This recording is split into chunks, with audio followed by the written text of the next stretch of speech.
గౌరవనీయులు రేవంత్ రెడ్డి గారు, వేదిక మీద ఉన్నటువంటి సహచర శాసనసభ్యులు, మంత్రివర్యులు, పార్లమెంటు సభ్యులు, శాసన మండలి సభ్యులు, ప్రజాప్రతినిధులు, ఈనాటి ఈ రైతు పండగకి లక్షలాదిగా విచ్చేసినటువంటి తెలంగాణ రైతాంగ సోదరీమణులందరికీ రాష్ట్ర ప్రభుత్వ పక్షాన, వ్యవసాయ శాఖ పక్షాన ధన్యవాదాలు తెలియజేస్తున్నాం.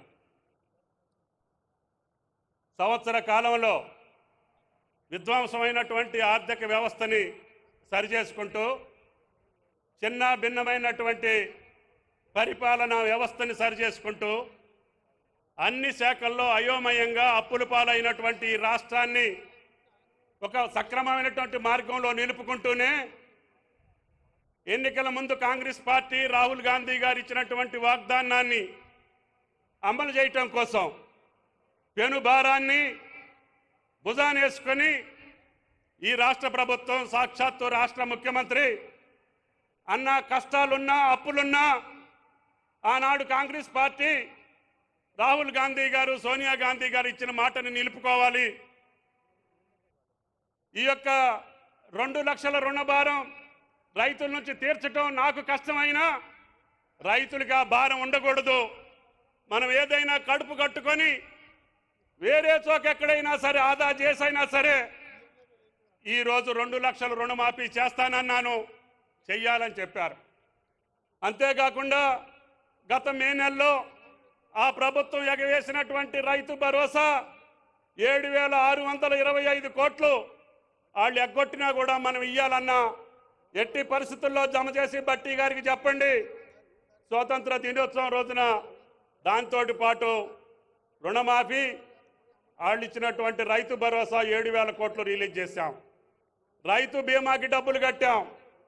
అనేక పంటలు ఈనాడు రాష్ట్రంలో పండినటువంటి అన్ని పంటలను కూడా కొనుగోలు చేసే అవకాశాన్ని ఎంఎస్పీ ద్వారా తీసుకున్నాం. రైతాంగానికి పెండింగ్లో ఉన్నటువంటి అన్ని సమస్యల్ని పరిష్కరిస్తూనే ఈనాడు భారతదేశంలో అత్యధికంగా నా రైతులు పండించినటువంటి వరి ధాన్యాన్ని కొనే బాధ్యతను కూడా ఈ ప్రభుత్వం తీసుకుంది. ఆ వరుణ దేవుడు కరుణించాడు, ఈ రాష్ట్ర ప్రభుత్వాన్ని ఆశీర్వదించాడు. తెలంగాణ రైతాంగానికి ఎకరానికి 40 నుంచి 50 బస్తాలు ధాన్యం పండేటటువంటి అదృష్టం ఈనాడు తెలంగాణ రాష్ట్ర రైతాంగానికి దక్కింది.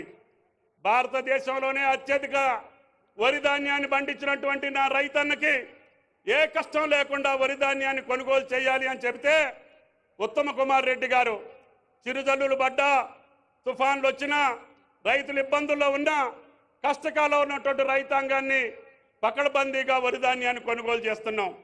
అదృష్టం ఈరోజు బయట మార్కెట్లో కూడా మంచి ధర ఉంది. 31,100కి ఇంటికొచ్చి కొనుక్కెళ్తున్నారు, కళ్ళాల్లో కొనుక్కెళ్తున్నారు. రైతుకు రూపాయి రావాలి, మీరు రిస్ట్రిక్షన్ పెట్టబోకండి, వాళ్ళు ఎక్కడ రూపాయి వేస్తే అక్కడ అమ్ముకునేటటువంటి వెసులుబాటు ఇవ్వండి అని చెప్పి ఉత్తమ గారిని మేము కోరాం. అందుకనే 1,53 లక్షల టన్నుల బియ్యం వరి ఈరోజు బ్రహ్మాండంగా కొనుగోలు జరుగుతుంది. అదేవిధంగా అన్ని పంటలకి కొనుగోలు చేస్తున్నాం. ఈ ప్రభుత్వాన్ని, వేదిక మీద ఉన్నటువంటి పెద్దలందరినీ వ్యవసాయ శాఖ పరంగా ఒకటే ఒక ప్రార్థన, ముఖ్యంగా బట్టి గారికి, మీరిచ్చినటువంటి వాగ్దానాల కోసం, మీరిచ్చినటువంటి మాట కోసం, కాంగ్రెస్ పార్టీ యొక్క నిబద్ధత కోసం కష్టాలైనా నష్టాలైనా ఇబ్బందులున్నా ముఖ్యమంత్రి గారు కానీ, మీరు కానీ, వేరే శాఖల్లో ఉన్నటువంటి మంత్రులందరూ ఏదో ఒక రకంగా మనం అన్న మాట నిలుపుకునేటట్టుగా ఈనాడు 2 లక్షల్లో కుటుంబ నిర్ధారణ కానటువంటి 3.5 లక్షల మందికి ఈరోజు రుణమాఫీ చేసే భాగ్యం ఈ రైతు పండుగ సందర్భంగా మహబూబ్ నగర్ గడ్డ మీద జరుగుతుంది.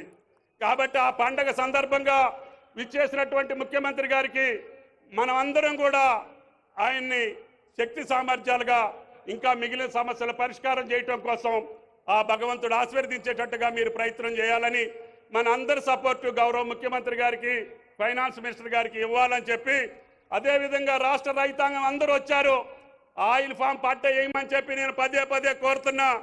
ఈ బాధలు లేకుండా, ఈ కష్టాలు లేకుండా, ఈ యొక్క ఆర్జించేటటువంటి అవసరం లేకుండా మీరందరూ ఆయిల్ ఫామ్ పట్టేయండి. రేపు రాబోయే 4 సంవత్సరాల్లో అన్ని జిల్లాల్లో ఫామ్ ఆయిల్ ఫ్యాక్టరీలు కట్టి రైతు కళ్ళల్లో ఆనందం చూసేదాకా ఈ కాంగ్రెస్ ప్రభుత్వం వెనకడుగు వేయదు అని చెప్పి మీకు ఈ సందర్భంగా మనవి చేస్తూ మిగతా మనకి ఇచ్చే విషయాలు ఇవ్వాల్సిన విషయాలు భట్టి గారు ముఖ్యమంత్రి గారు చెప్తారు. నేను మాట్లాడటం అంత మంచిది కాదు అని చెప్పి మీకు ఈ సందర్భంగా మనవి చేసుకుంటూ సెలవు తీసుకుంటున్నా. జై కిసాన్.